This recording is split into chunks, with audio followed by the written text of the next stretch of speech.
আসসালামু আলাইকুম বন্ধুরা, OPPO Reno সিরিজ আমাদের দেশে খুবই পরিচিত। তাই বন্ধুরা আজকে আপনাদের জন্য নিয়ে এলাম OPPO Reno সিরিজের নতুন একটি স্মার্টফোন OPPO Reno 8 5G।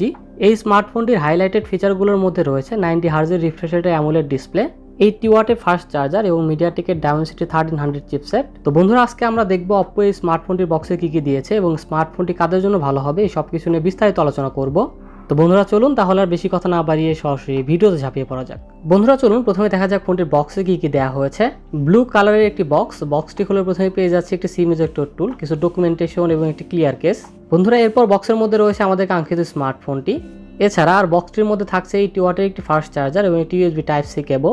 তো বন্ধুরা এই ছিল ফোনটির বক্স কন্টেন্ট। চলুন কথা বলা যাক ফোনটির ডিজাইন এবং বিল্ড কোয়ালিটি নিয়ে। বন্ধুরা ফোনটি আপনারা শিমার গোল্ড এবং শিমার ব্ল্যাক এই দুটি কালারে অ্যাভেলেবল পেয়ে যাবেন।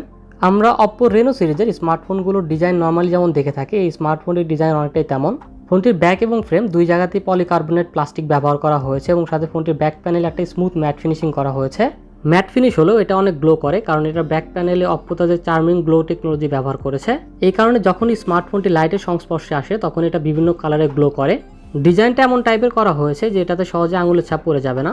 ফোনটির ওয়েট 179 গ্রাম এবং ফোনটির থিকনেস 7.7 মিলিমিটার। ফোনটি ইনহ্যান্ড ফিলের দিক থেকে যথেষ্ট ভালো, ছোট বড় সব হাতি অনেক সুন্দর মানিয়ে নিতে পারবে। স্মার্টফোনটি অনেক স্লিম হওয়ার কারণে এক হাতে খুব সহজেই লং টাইম ব্যবহার করা যায়।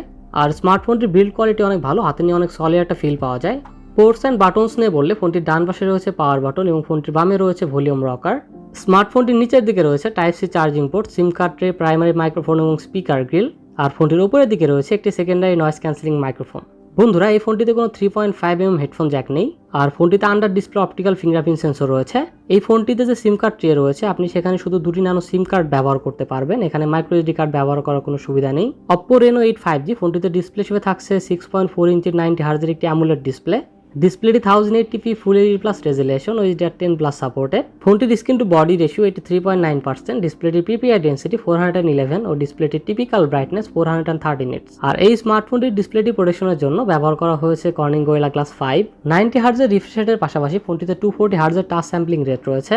স্মার্টফোনটির ডিসপ্লেটির চিন আমার কাছে অনেক বেশি মনে হয়েছে, তবে ডিসপ্লেটির বেজেল মোটামুটি কমই ছিল। আর আউটডোরে ডিসপ্লেটির ব্রাইটনেস যথেষ্ট ভালো ছিল, একদম ডিরেক্ট সানলাইটেও ডিসপ্লেটি খুব সহজেই ভিজিবল ছিল। বন্ধুরা আউট অফ দ্য বক্স ফোনটিতে Android 12 পাওয়া যাবে। আর সাথে থাকছে কালার ওএসের লেটেস্ট ভার্সন ColorOS 12.1। ফোনটিতে প্রি ইনস্টল অনেক অ্যাপ রয়েছে, তবে চাইলে অ্যাপগুলো আনস্টল করা যায়। বন্ধুরা ColorOS যথেষ্ট স্টেবল একটি UI, এটাতে অনেক রকমের কাস্টমাইজেশনের অপশনও রয়েছে। বন্ধুরা স্পেসিফিকেশনস নিয়ে বললে চিপসেট হিসেবে ফোনটিতে ব্যবহার করা হয়েছে মিডিয়াটেকের ডায়মেনসিটি 1300 চিপসেট।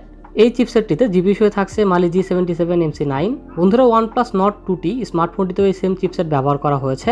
এই চিপসেটটি নতুন, ওভারঅল পারফরমেন্সও ভালো, তবে নতুন চিপসেট হওয়ার কারণে এখনও অনেক অপটিমাইজেশনের ঘাটতি রয়েছে।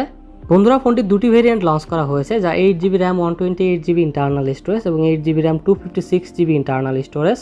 আর এই ফোনটিতে LPDDR4X RAM ব্যবহার করা হয়েছে এবং স্টোরেজ টাইপ দেওয়া হয়েছে UFS 3.1। তো সবকিছু মিলিয়ে অনেক ভালো পারফরমেন্স পাওয়া গিয়েছে ফোনটি থেকে। বন্ধুরা এই স্মার্টফোনটির র্যাম ম্যানেজমেন্টও খুব ভালো ছিল। আর ফোনটিতে 5GB পর্যন্ত ভার্চুয়াল র্যাম আপগ্রেড করার সুবিধাও রয়েছে। OPPO Reno 8 5G ফোনটিতে রয়েছে ট্রিপল ক্যামেরা সেটআপ, 50 মেগাপিক্সেলের মেইন ক্যামেরা যার অ্যাপারচার f1.8। এছাড়া ফোনটিতে রয়েছে 8 মেগাপিক্সেলের আলট্রা ওয়াইড এবং 2 মেগাপিক্সেলের একটি ম্যাক্রো লেন্স। এই স্মার্টফোনের ক্যামেরার পিকচার কোয়ালিটি অনেক ভালো ছিল, কিছু ক্যামেরা স্যাম্পল দেওয়া হলো, দেখলেই বুঝতে পারবেন। আর সেলফি ক্যামেরা হিসেবে ফোনটিতে 32 মেগাপিক্সেলের একটি কর্নার পাঞ্চল সেলফি ক্যামেরা দেওয়া হয়েছে যার অ্যাপারচার f2.4। ক্যামেরা ফিচার হিসেবে নাইট মোড রয়েছে, beauty mode, portrait mode, slow motion এবং অপ্পোর বাকি সব ক্যামেরা ফিচারই রয়েছে ফোনটিতে। ফোনটির রিয়ার ক্যামেরা দিয়ে সর্বোচ্চ 4K 30fps পর্যন্ত ভিডিও রেকর্ডিং করা যাবে। আর সেলফি ক্যামেরা দিয়ে সর্বোচ্চ 1080p 30fps পর্যন্ত ভিডিও রেকর্ডিং করার সুবিধা রয়েছে। ব্যাটারি হিসেবে ফোনটিতে 4500 mAh এর ব্যাটারি দেওয়া হয়েছে। ফোনটির 4500 mAh এর ব্যাটারিকে চার্জ করার জন্য ফোনটির বক্সে দেওয়া হয়েছে 80 ওয়াটের একটি ফাস্ট চার্জার, যা ফোনটি 4500 mAh এর ব্যাটারিকে 0 থেকে 100% করতে পারে মাত্র 31 মিনিটে। নর্মাল ইউজে স্মার্টফোনটি থেকে প্রায় একদিনের মতো ব্যাটারি ব্যাকআপ পাওয়া গিয়েছে। আর একদম হেভি ইউজ করলে স্মার্টফোনটি থেকে প্রায় 6 ঘন্টার মতো ব্যাটারি ব্যাকআপ পাওয়া যাবে। বন্ধুরা ডায়মেনসিটি 1300 চিপসেটটি অন্তত বেঞ্চমার্কে 5,77,000 মতো স্কোর করেছে। পাবজিতে স্মুথ গ্রাফিক্সে 60 FPS এ খেলতে পারবেন। আর হাইয়েস্ট গ্রাফিক্স HDR পর্যন্ত সাপোর্ট করে। গ্রাফিক্স HDR এ রাখলে 40 FPS এ খেলা যাবে। এই স্মার্টফোনটির জাইরো সেন্সরের কোয়ালিটিটা অনেক ভালো ছিল, অনেক ফাস্ট কাজ করে। আর পাবজির পাশাপাশি বাইক গেমগুলোর ক্ষেত্রেও মোটামুটি ভালো পারফরমেন্স পাওয়া যাবে ফোনটি থেকে। তবে একটানা অনেকক্ষণ গেম খেলে স্মার্টফোনটি কিছুটা হিট হয়। স্মার্টফোনটির কানেক্টিভিটি নিয়ে বললে 5G সাপোর্টেড স্মার্টফোন এটি। এছাড়াও NFC, ব্লুটুথ 5.3 এবং Wi-Fi 6 রয়েছে ফোনটিতে। সেন্সর নিয়ে বললে অ্যাক্সেলেরোমিটার, জাইরো, প্রক্সিমিটি ও কম্পাস সকল সেন্সরই পাওয়া যায় ফোনটিতে। আর সিকিউরিটির জন্য ফোনটিতে আন্ডার ডিসপ্লে অপটিক্যাল ফিঙ্গারপ্রিন্ট সেন্সরের পাশাপাশি ফেস আনলকও রয়েছে এবং সেন্সরগুলো ফোনটিকে যথেষ্ট ফাস্ট আনলক করতে সক্ষম। মাল্টিমিডিয়ার ক্ষেত্রে অ্যামোলেড ডিসপ্লে রয়েছে, যার কারণে ফোনটির ভিং এক্সপিরিয়েন্স অনেক ভালো ছিল।